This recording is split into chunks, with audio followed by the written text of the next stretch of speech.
ಸುಮ್ಮನೆ ಹೂವು ಇಲ್ಲ. ಯಾವ ಸಚಿವರ ಹೆಸರು ಯಾರು ನೋಡಿದ್ರ, ಯಾರು ಕೇಳಿದ್ರ? ಈಗ ರಾಜಕೀಯದ ನಾವು ಮದುವೆಗೆ ಹೋಗ್ತಾ ಇರ್ತೀವಪ್ಪ, 100 ಜನ ಬಂದು ಫೋಟೋ ಇಡ್ಸ್ಕೊತಾರೆ. ಯಾವುದೋ ಫಂಕ್ಷನ್ಗೆ ಹೋಗ್ತಾ ಇದ್ದೀರಿ, 100 ಜನ ಬಂದು ಮಾಡ್ತಾರೆ. ನನ್ನ ಪಕ್ಕ ನಿಂತ್ಬಿಟ್ಟ ತಕ್ಷಣ ನನ್ಗೆ ಸಂಬಂಧನ ಅಲ್ಲಿ ಯಾರು? ಈಗ ಚೀಫ್ ಮಿನಿಸ್ಟರ್ ಒಂದು ಮದುವೆಗೆ ಹೋಗಿದ್ದು, ನಾವು ಒಂದು ಮದುವೆಗೆ ಹೋಗಿದ್ದೆ, ನನ್ನ ಪಕ್ಕದ ಬಂದು ಯಾರೋ ನಿಂತ್ಕೊಂಡಿರ್ತಾರೆ, ಅವ್ರೇನೋ ಕ್ರೈಮ್ ಮಾಡ್ಬಿಡ್ತಾರೆ, ನಾವು ಅದಕ್ಕೆ ಸಪೋರ್ಟ? ಸುಮ್ಮನೆ ನಿಮ್ಗೆ ಹೇಳಿ ಸ್ಪೆಸಿಫಿಕ್ ಆಗಿ ಇಂಥವ್ರು ಹೋಗಿದ್ರು, ಇಂಥವ್ರು ಭಾಗಿಯಾಗಿದ್ದಾರೆ, ಯಾರೇ ಮಂತ್ರಿ ಇದ್ರೆ ಇಂಥವ್ರು ಭಾಗಿಯಾಗಿದ್ದಾರೆ, ಇಂಥವ್ರು ಬೆಂಬಲ ಕೊಟ್ಟಿದ್ದಾರೆ ಅಂತ ಏನಾದ್ರು ಇದ್ರೆ ನೀವು ಮಾತಾಡಿ.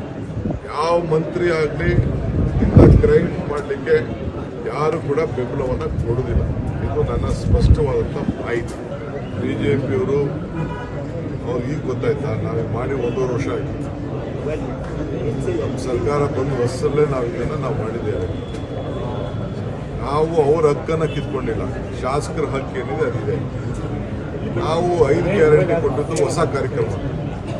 ಆ ಹೊಸ ಕಾರ್ಯಕ್ರಮನ ಬಡವ್ರಿಗೋಸ್ಕರ ಕೊಟ್ಟಂಥ ಕಾರ್ಯಕ್ರಮನ ಮನೆಗೆ ಹೋಗಿ ತಲುಪ್ತಾ ಇದೆಯಾ, ಸರಿಯಾದ ಉಪಯೋಗಿಸ್ಕೊಳ್ತಾ ಇದ್ದಾರಾ, ಮಿಸ್ಯೂಸ್ ಆಗ್ತಾ ಇದ್ದಾರಾ, ಅಕ್ಕಿ ಸರಿಯಾಗಿ ತಲುಪ್ತಾ ಇದೆಯಾ, ಎಲ್ಲ ಡೈರೆಕ್ಟ್ ಬೆನಿಫಿಟ್ DBT ಮಾಡ್ತಾ ಇದ್ದಾಗ ನಮ್ಮ ಜನರಿಗೆ ಅದರ ಉಸ್ತುವಾರಿಯನ್ನು ಜವಾಬ್ದಾರಿ ನಿವಾರಣೆ ಮಾಡಲಿಕ್ಕೆ ನಾವು ಕೊಟ್ಟಿದ್ದೇವೆ.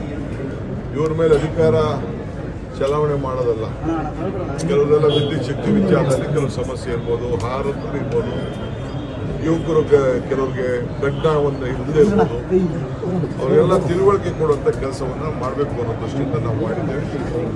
ಇದು ನಮ್ಮ ಪಕ್ಷದ ಎಲ್ಲರೂ ಮಾಡೋದು. ಈಗ ಮಹಾರಾಷ್ಟ್ರಲ್ಲಿ RSS ಕಾರ್ಯಕರ್ತರ ಒಬ್ಬ MLA ತಾವು, ಮಂತ್ರಿ ತಾವು PA ತಗೋಬೇಕು ಅಂತ, MLA ಅಲ್ಲ, ಮಂತ್ರಿಗಳು ತಾವು PA ತಗೋಬೇಕು.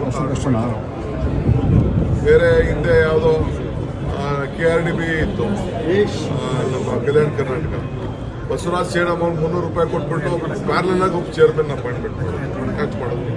ನಾವು ಆ ರೀತಿ ಮಾಡಿಲ್ಲ. ಅವ್ರಿಗೆ ನಾವೇನು ಹಣ ಗೌರವಧನ ಕೊಡ್ತಾ ಇದ್ದೀವಿ. ನಮ್ಮ ಪಕ್ಷ ನಮಗೆ ಜನ 138 ಪ್ಲಸ್ 2 ಸೀಟು 140 ಸೀಟು ನಮ್ಗೆ ಕೊಟ್ಟಿದ್ದಾರೆ. ಕೊಟ್ಟಂಥ ಶಕ್ತಿ ಮೇಲೆ ನಾವು ನಮ್ಮ ಕಾರ್ಯಕರ್ತರಿಗೆ ನಿಮ್ಮ ಪಕ್ಷವನ್ನು ಕಟ್ಟಿಕೊಂಡು ಜನರಿಗೆ ಎಲ್ಲ ಪಾರ್ಟಿಯವ್ರಿಗೂ ನ್ಯಾಯ ಸಿಗಲಿ ಅಂತೇಳಿ ನಾವು ಈ ಅವಕಾಶ ಕೊಟ್ಟಿದ್ದೀವಿ.